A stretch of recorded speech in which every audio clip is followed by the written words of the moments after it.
All right. So thank you all for joining us today for our Curtin Creek Community Park open house. And I'd like to go over some key items. This is a recorded meeting. We will not be recording any cameras or chats, but the presentation and the audio will be recorded. We will post the recorded presentation on our project website by Friday. And then once our presentations have concluded, we will follow up with a question and answer session. Everyone will be muted during the entire presentation. We'll have a question and answer session at the end of our presentations. You do need to raise your virtual hand in order to be called on. We'll request that you be unmuted in order for you to ask audible questions. And we do have a screen for you to familiarize yourself with these raise hand options. You can go and hover over the participants list, find your name, and then there'll be a hand signal. You can click that hand in order to raise your virtual hand. That's if you're on a desktop. Another way is to find the reaction button found on the lower right-hand corner of your screen. You might have to scroll down a little bit. And there's a little reaction button with a face on there. Once you hover over that, there's a raise hand option that will come up over the reactions. If you are calling over the phone, you do have to press *3 in order to raise your virtual hand. We do have a chat feature that is enabled. So if you do think of a question during the presentation, you can go ahead and type it up and send it through. We'll either answer it on the chat, or if it doesn't get answered on the chat immediately, then we can go ahead and go back to it during our question and answer session. As we do have several Clark County Public Works team members and consultants on the line or on the meeting today. We do want to be considerate of everyone's time, so we will adhere to our time frame. We will not go past the 8 p.m. mark. If we don't have any more questions and answers and we've completed the presentation, we are able to end the meeting early, but we will not go past the 8 o'clock mark. Email addresses will be provided at the end of the presentation and will also be available on our project website. We will have a Title VI form and a comment form that will be emailed to everyone that is in attendance today. Those are completely voluntary should you like to fill those out and return those back to us. So we do have with us our presenter, which is Scott Sawyer, and he will be presenting. He's the project manager for the Curtin Creek project. Go ahead, Scott. All right, thank you, Cindy. As Cindy indicated, my name is Scott Sawyer. I'm with Clark County Public Works in the project management section, and I've been assigned the project manager for the development of the community of Curtin Creek Community Park. With me this evening, I have Cindy Gonzalez as our meeting moderator, and also Kaylee McLaughlin-Burton as our communications manager. Also with us tonight is Chris Robertson with Robertson Engineering. He is leading the project team design and will be available to present tonight the conceptual design to you and be able to answer some questions about those designs. Also with us this evening is Clark County Public Works Department, our project representative, Lindy Wallach, and Clark County Public Works Department, Eric Christensen, who is on our operations side. Both Lindy and Eric are with the Parks Department, and hopefully if we have questions about operations or something of that nature, that they can be able to respond to that. Looks like, Lindy, you have a question. Yeah, I'm sorry. Someone in the chat has mentioned they can't, they're not getting any audio. I don't know if that's something we could take care of before we get too much further along. Yeah. I'm sorry. No, I don't have any. I don't have anything to do with that part. It might be something on their end. Yeah, sorry. Why don't we keep going? Hopefully they can figure out what the audio situation is with them. Next slide, please. So for tonight's agenda, what I'd like to do is just do a quick vicinity map, make sure everyone understands the location of where the Curtin Creek Community Park is proposed to be constructed. A little bit of overview, talk a little bit about the history of how the park came about. I'm going to hand it off to Chris, who will talk a little bit about the planned improvements. And then I'll come back to talk a little bit about the funding and then our current schedule. And then we'll open it up for questions so that if there are things that you'd like to know that we didn't cover during this presentation, we can sure try to answer those questions the best we can. If we don't know the answer to them, what we may do is try to get contact information from you so that we could get that information to you. So what you're seeing on the screen now is the vicinity map. It's located north of Northeast 119th Street and east of Northeast 72nd Avenue. If you're familiar with the fire station that's located up there, it's just on the back side or just to the east of that fire station. So hopefully everyone knows where this is located. Next slide, please. So a little bit about the history associated with the parcel. It was actually purchased in 1999 as a joint venture between Clark County and the city of Vancouver. At that time, we were together as one team. And so we got together to purchase that. The city of Vancouver needed space for a fire station, and the Clark County needed an ultimate place for a community park as the community continued to develop in the area. In 2005, voters approved the Metropolitan Parks District levy for dedicated funding to construct 35 new parks. In 2016, the Gaddis Wetlands Natural Area, which is just to the east of where the park will be. It's southeast and also directly east of it. And then in November of 2019, an open house was held, which was attended very well by more than 100 community members. And what we wanted to do was collect as much input as we could from the community on what were people looking for as far as this park is concerned. We also had an online survey, and then we also had individual stakeholder meetings with some of our local sports clubs to try to get some input from them on what their needs are.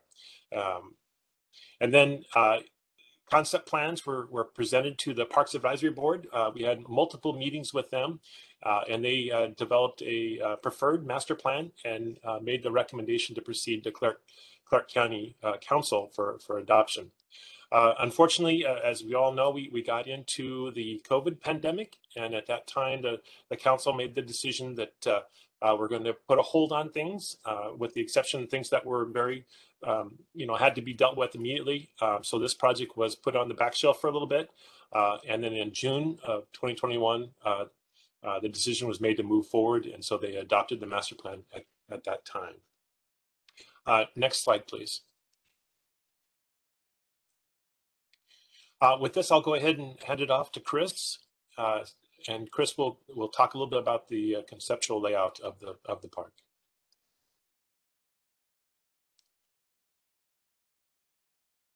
You want me to go ahead and share my screen, Cindy? Yes, please. You bet.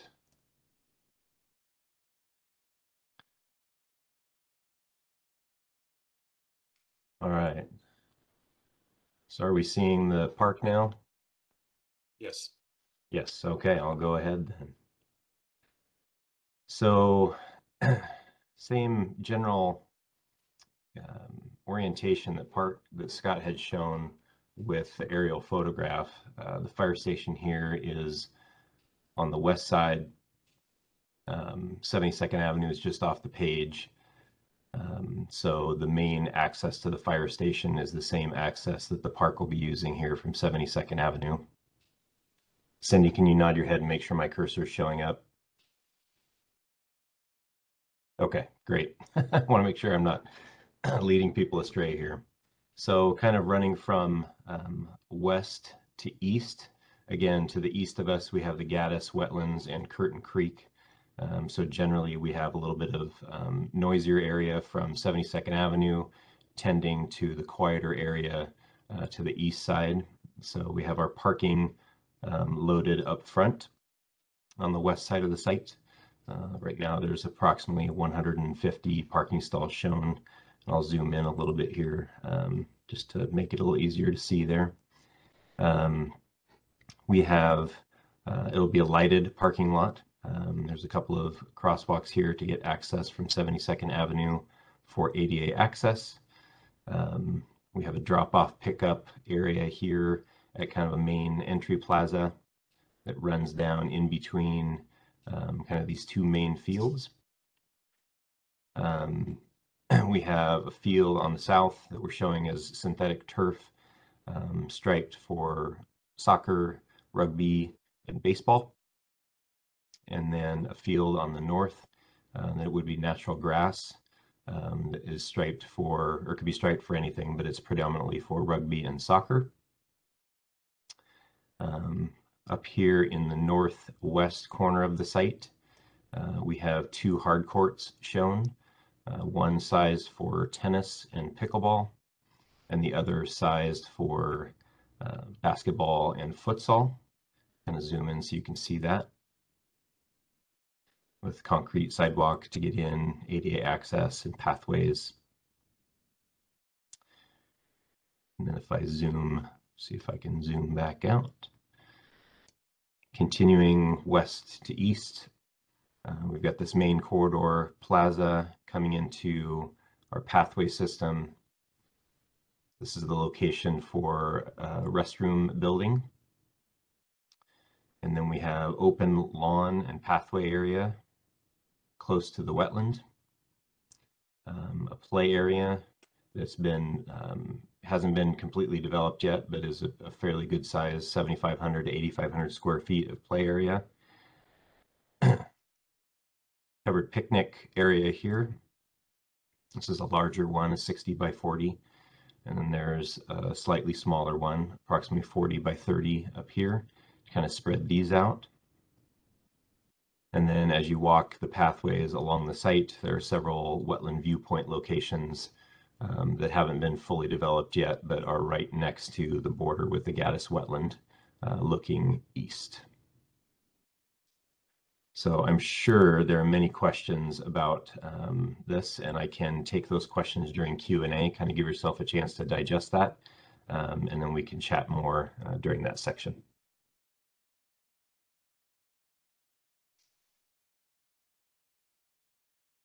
I need to stop sharing. There we go.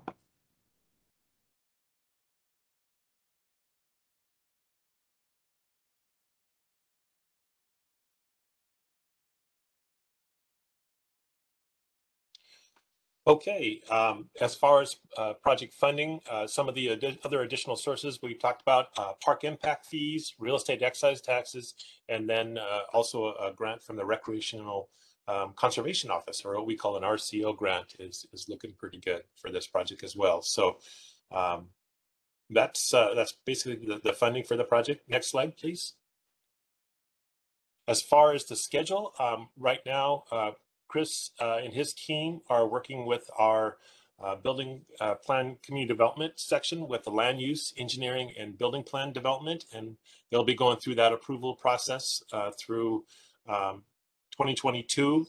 And then our plan is to bid the project in the spring of 2023 with anticipating construction in the summer of 2023.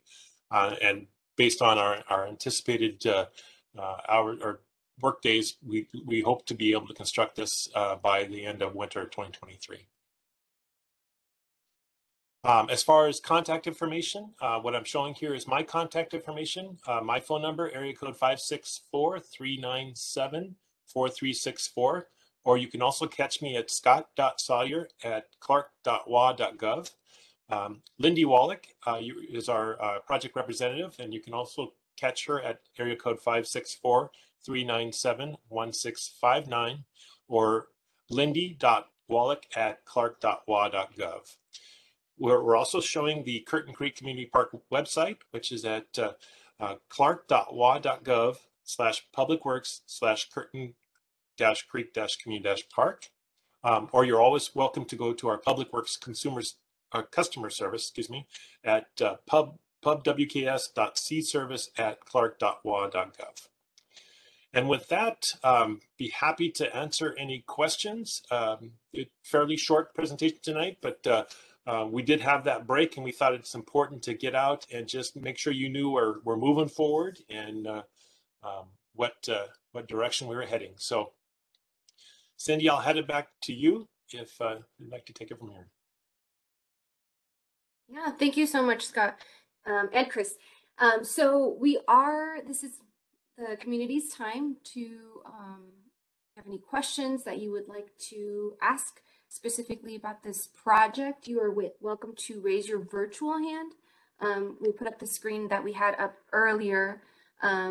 You would go to the participants list and hover over your name. There's a little hand option. If you just go ahead and click that, you should be able to raise your hand, and then that gives us a prompt and we'll request that you unmute. So if you do have any questions, go ahead and raise your hand.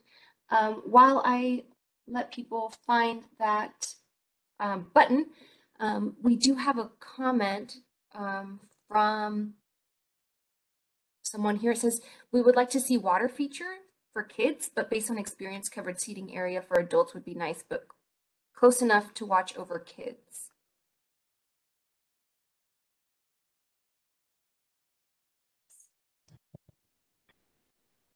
Can you read that comment again, Cindy, please? Sure. We would like to see a water feature for kids, but based on experience, covered seating area for adults would be nice, but close enough to watch over the kids.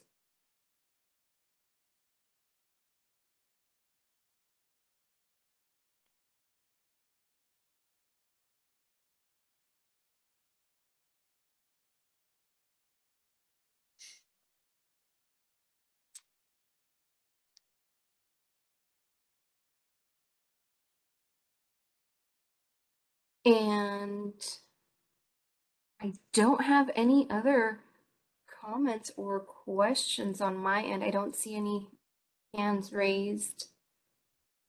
Go back to the... Did the gentleman or the person that was having a hard time with the audio, were they able to work that out? Yes. If Yeah. they could ask their question via chat. Oh, they did. Okay, good. Yeah. Okay.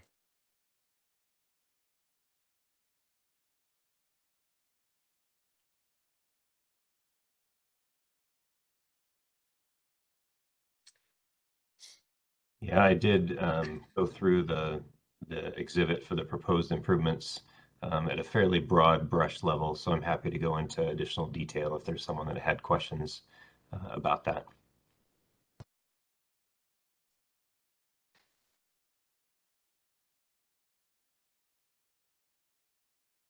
It doesn't look like we're getting any other questions.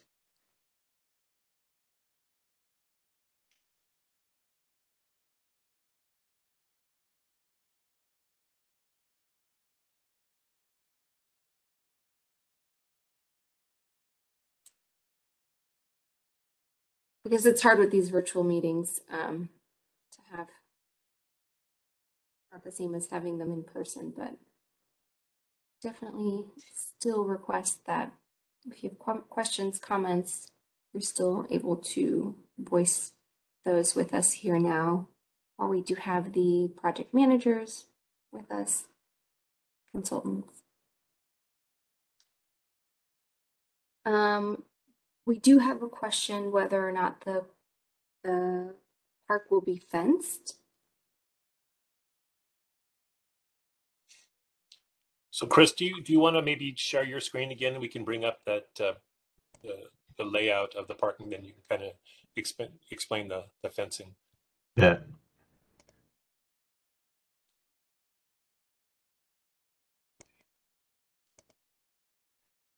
If I can do it. Here we go.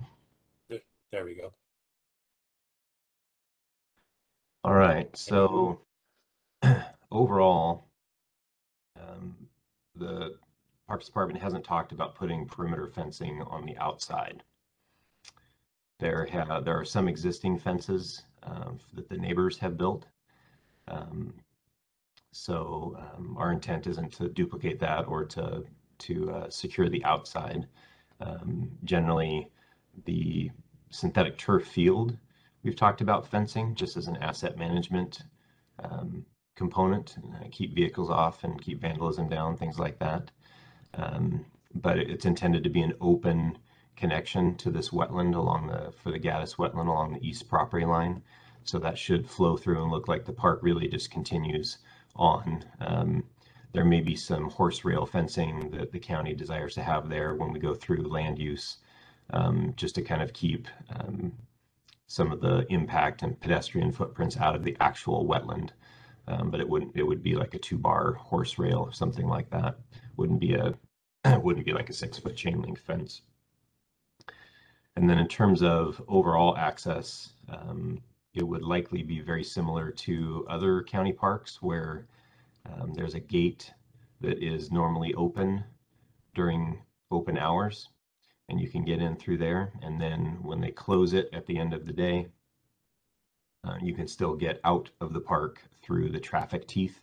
I think it's pretty, Hawkinson Meadows is like that, Luke Jensen is like that. Several of the county parks have that same system for entry and exit, just based on hours of operation.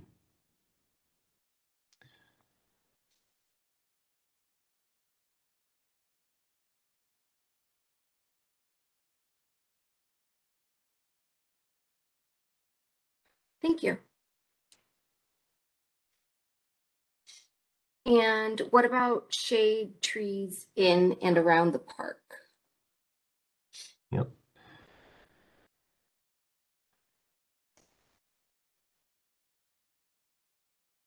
So this exhibit doesn't show the landscaping, it just shows the proposed built elements.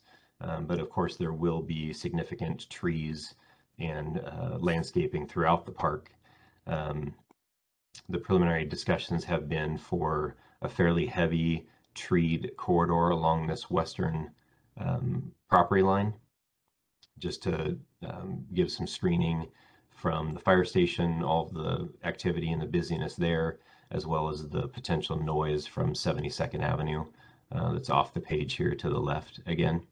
So fairly heavily treed western corridor, and then typical park style landscaping, trees and shrubbery and ornamental areas in some highlighted areas where pedestrians are likely to be able to gather and sit and enjoy. There'll be picnic benches and park tables all throughout, or I should say park benches and picnic tables, if I do that right.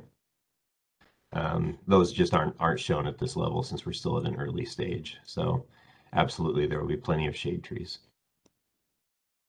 Thank you.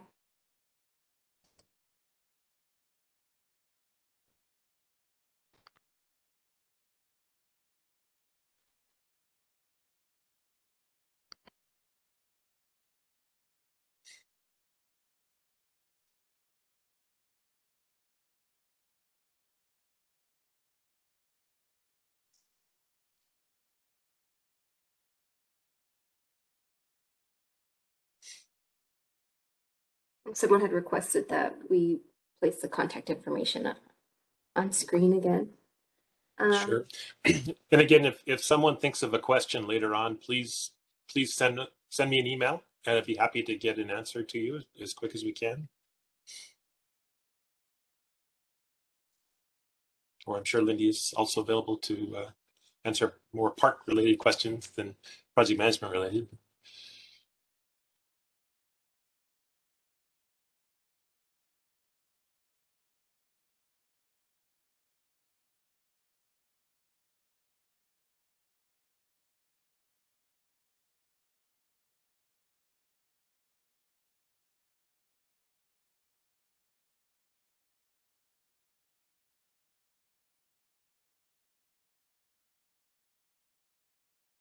All right, so I'm gonna go ahead and move it one more time to our question and answer screen.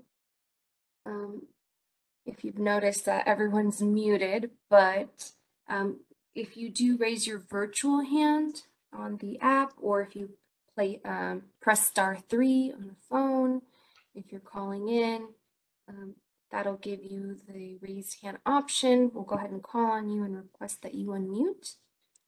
If you have any questions, now is your time, your opportunity to raise your hand, ask any questions.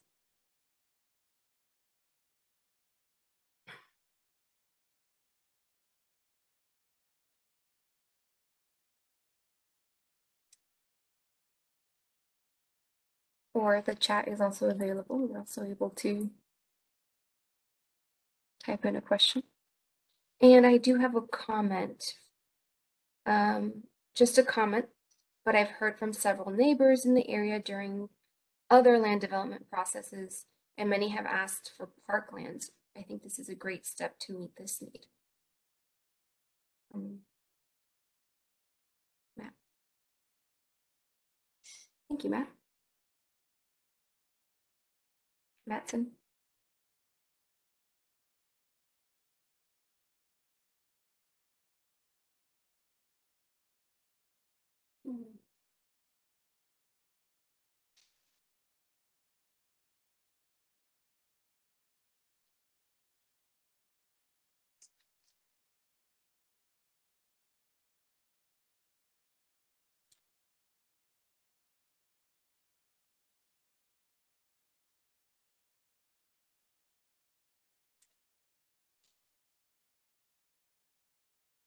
Any other questions? Comments?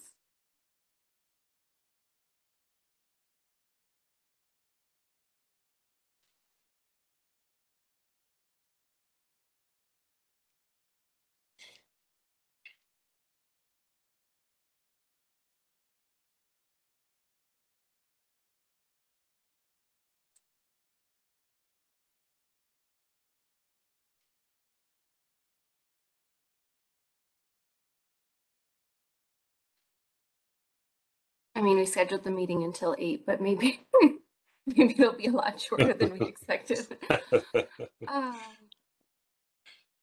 And then I would like to encourage people that we put up the website for the project, and we'll be updating that over time. And so you're more than welcome to keep checking in there if you want to see if there's any updated information. We'll try to keep that as up to date as we possibly can. Yeah, including these slides, I will go ahead and also post these on our project website along with the recorded presentation. So sometimes it's a lot easier to view the whole presentation on a computer as opposed to through a shared screen.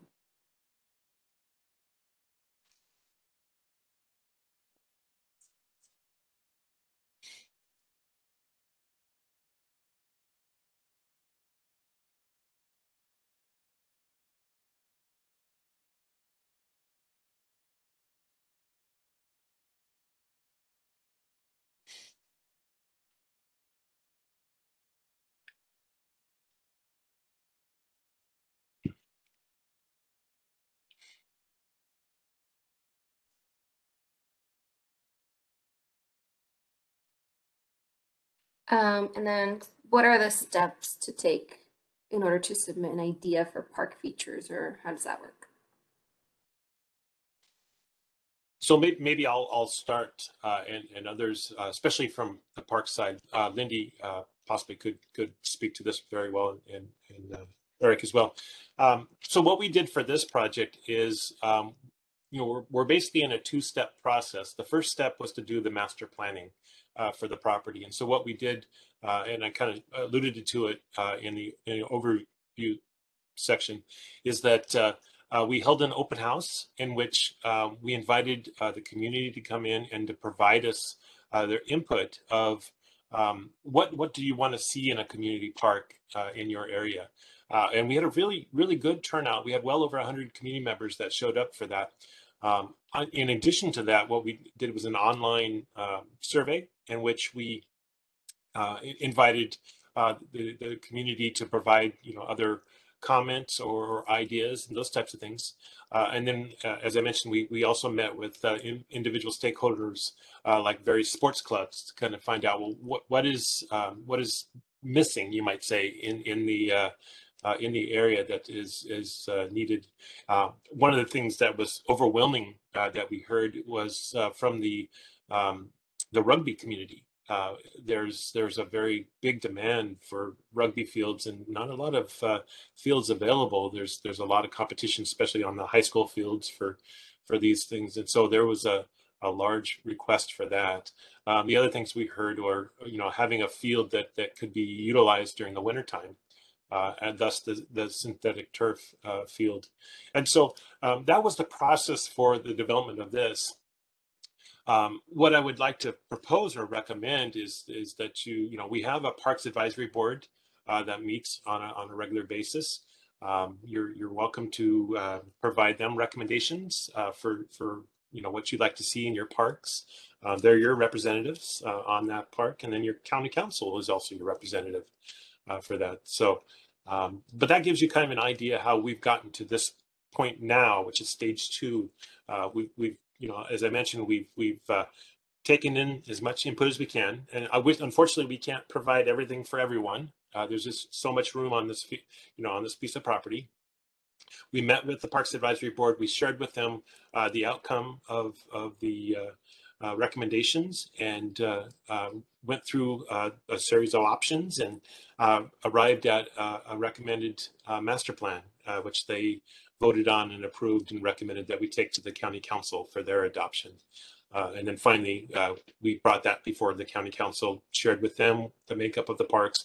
We talked about the process leading up to it, the input we received, and they adopted that master plan. So for this park, at this point, we've kind of got a master plan developed, and so we're leading into that stage 2 of the actual development of it, and then we'll head into the construction of it. So at this point, making major changes is probably not in the makeup of this park, but that's not to say that, again, if you've got ideas for various park features and other parks and stuff that are still to come, please, make contact with the county parks department. Lindy, I don't know if you have anything you want to add to that. Folks are welcome to reach out to me via phone or email for any parks, any kind of ideas that they have. We're happy to look into those and give them comments and feedback on what we think, why they might work, why they might not. We also go through a process for parks and open space planning that allows folks to comment on facilities or amenities that are not available, or that they would like to see in their neighborhood. So if you keep your ear to the Parks Advisory Board, and then also just on the parks website at clark.wa.gov, you'll be I think you can sign up for RSS feeds. Is that right, Cindy? So you can be notified when those kind of things come up for participation. And I'll place the Parks Advisory Board website here in the chat. And I do believe David has a comment. Yeah, I've been sort of lurking in the background. My name's David Stipe. I'm the Planning and Capital Development Manager for Clark County Parks. Lindy just mentioned the Parks and Recreation Open Space Master Plan. We update that plan on a 6-year cycle. Unfortunately, we just completed the update, and we're getting ready to take it to council for adoption for 2022 to 2027. But that's perhaps your best way to comment about sort of system-wide improvements and to stay sort of on top of what park projects we are planning for the next 6 years. And so that's where the idea for a park in this location was originally kicked off, and perhaps even identified as an area that had a specific recreation need in the 2015 plan, or perhaps even before that. So to the person with the comment about incorporating incorporating elements within an individual park, it's through the park master planning process, which is done for this park, but there is a system-wide master plan process that people can participate in. Thank you.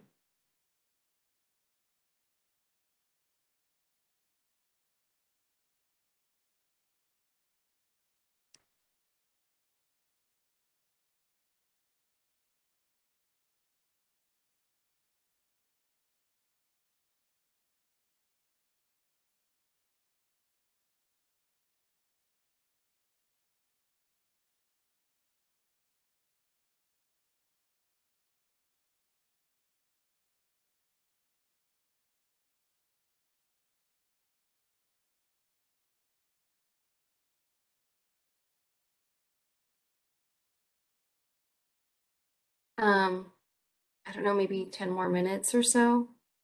I think Okay. Scott. Maybe in the meanwhile, Cindy, maybe can you go up or go down the screen so we'll show the conceptual layout at this point, just so that they have a chance to just kind of look at it and they can mull it over in case a question comes up about it.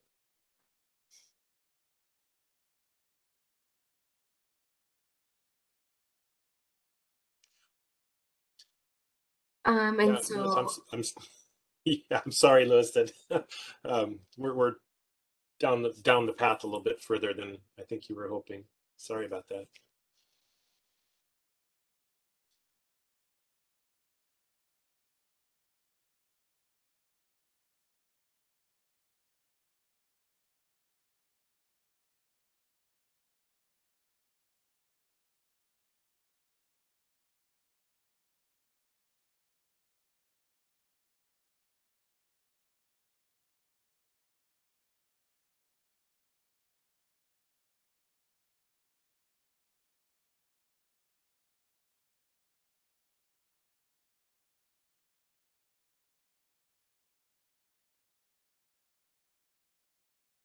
yeah, so I'm gonna say about a couple more minutes, a little less than 10 more minutes. We'll hold on just in case there are any final questions or comments that you'd like to ask. More than welcome to raise your virtual hand and ask those out loud, or if you'd like to just go ahead and type those up, we'll read them and give the project managers and other Clark County Public Works employees here a chance to give you an answer. Otherwise, we can this up.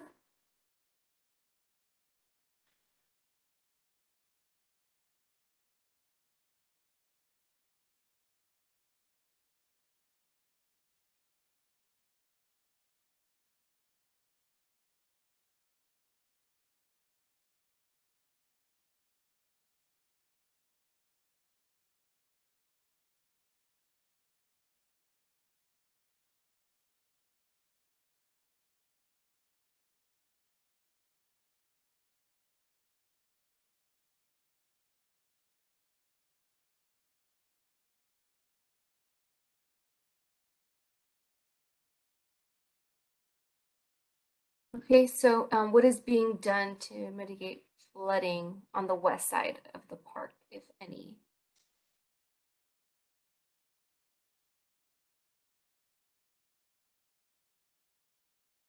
So I would follow that up with a clarification question. Do we mean east side of the park? Because west of the park is 72nd Avenue, and it's higher on the west, drains from west to east. So can I clarify? Yep, east.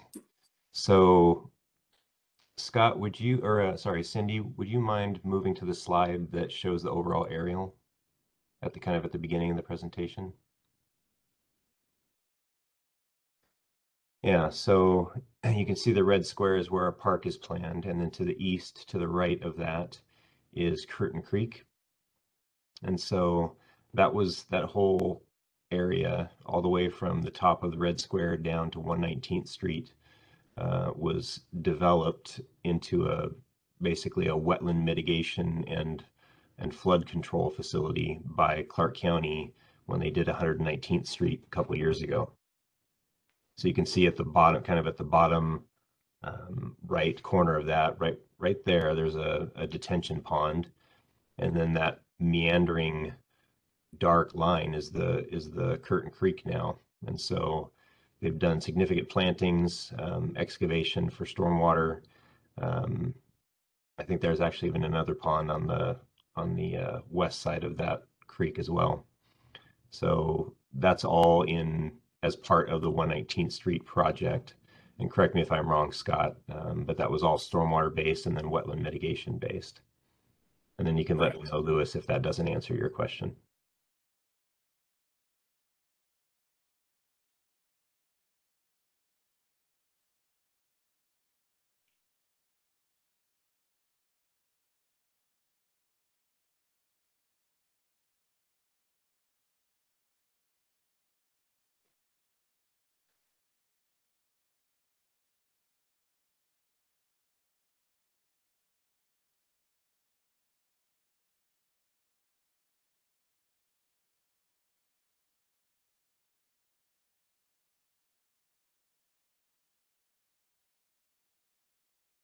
So it sounds like they're new to the area.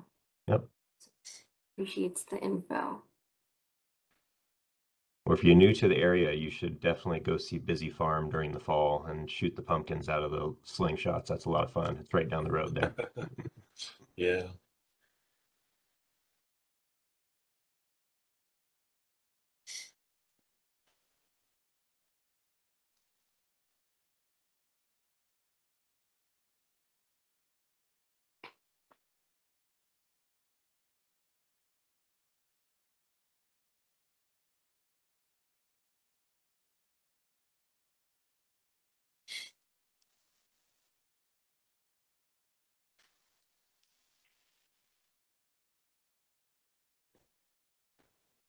Okay, I'm going to give it a couple more minutes. We'll wrap this up at 45 after. Just in case there's any last minute questions or comments.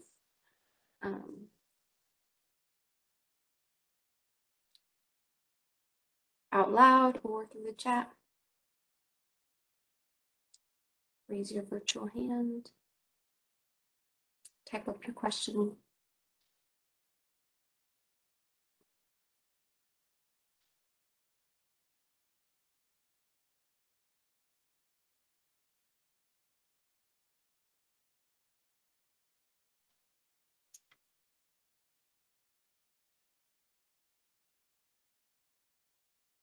Thanks, Louis. Perfect, thank you.